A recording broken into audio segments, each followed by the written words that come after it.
Hi everyone, अपन 9th class का math पढ़ रहे हैं। तो आज अपन बेसिक पढ़ेंगे थोड़ा। कल से टॉपिक पे आएंगे तो अपन थोड़ा बेसिक पढ़ लेते हैं। तो पहले अपन को पढ़ना है पूर्ण संख्याएं। पूर्ण संख्या पढ़ना है तो वे संख्याएं जो 0 से आरंभ होती हैं और अनंत तक जाती हैं। आपको कुछ भी नहीं समझना है, आपको बस इतना पढ़ना है। 0 से मतलब वो कहना चाहता है कि कोई भी संख्या है, जैसे कि अब उसने कहा था जैसे क्या हो जाएगा, एक जैसे समझ लीजिए यहाँ पे उसने कहा 0 1 2 3 4 5 डैश डैश डैश अनंत तक। कहने का मतलब है कि वे संख्याएं होंगी जो 0 से तो आरंभ होंगी। शुरुआत कहाँ से होनी है? तो 0 से शुरुआत होनी है, वो होंगी पूर्ण संख्याएं। प्राकृत संख्याएं वे संख्याएं जो 1 से आरंभ होगी और अनंत तक जाएंगी, जैसे 1 2 3 4 5। यानी ये कैसे प्रारंभ होंगी? 1 से प्रारंभ होंगी। ये अपन को सिर्फ इतना समझ के चलना है, ठीक है। आगे आते हैं पूर्णांक संख्या। पूर्णांक संख्याएं, पूर्णांक संख्याएं, पूर्णांक संख्याएं। तो पूर्णांक संख्या क्या होता है? तो सभी पूर्ण संख्याएं तथा ऋणात्मक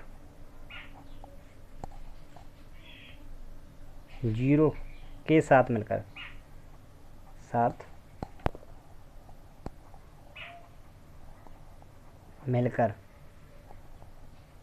बनती हैं।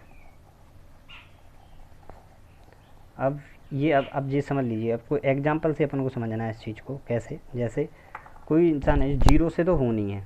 पूर्णांक संख्या कहती है 0 1 2 3 4 5, ठीक है। और इसमें होता है -1 -2 -3 -4, ये होता है।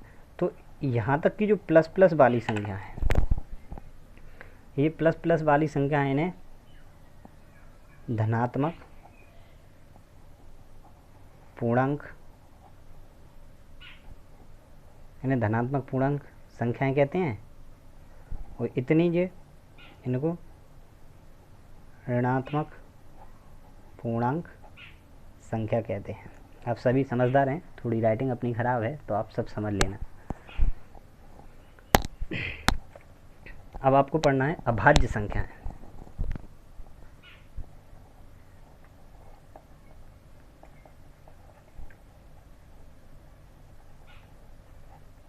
अभाज्य संख्याएं, अभाज्य संख्या एक से बड़ी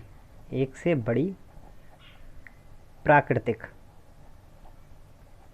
संख्या जो एक या स्वयं के अलावा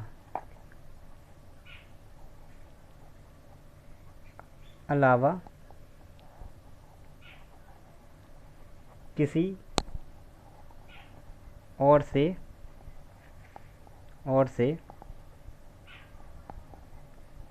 विभाजित ना हो। जैसे कि आप देखिए, एक से और स्वयं से। अब आप देखिए, एक से बड़ी प्राकृतिक संख्या है, एक से बड़ी होनी चाहिए प्राकृतिक, वो क्या है? स्वयं के अलावा किसी से विभाजित नहीं है। अब आप जैसे एग्जाम्पल देखिए, एग्जाम्पल से समझ जाएंगे अभाज्य संख्या क्या होती है। जैसे अब अभाज्य संख्या है अपनी 5 11 17 19। ये वो अभाज्य संख्या हैं जो किसी से भाग नहीं जाएगा। इसमें या तो 1 का जाएगा या 5 से ही कटेगी, या से 1 से कटेगी। मतलब ये स्वयं की एक या स्वयं के अलावा